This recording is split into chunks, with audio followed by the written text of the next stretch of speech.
গাড়ি ওখানে ভালো হবে, গাড়ি ওখানে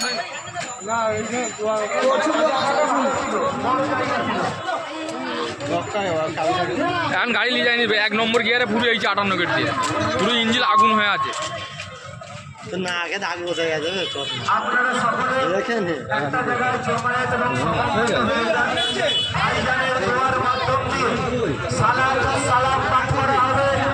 ভাইজান কিছু মূল্যবান নসিহত করবেন আমাদেরকে, আমরা শ্রবণ করবো, তারপরে ইনশাআল্লাহ দোয়ার মাধ্যমে সমাপ্তি ঘোষণা করা হবে। ভাইজানের দোয়ার মাধ্যম দিয়ে সমাপ্তি ঘোষণা করা হবে ইনশাআল্লাহ। আপনারা সকল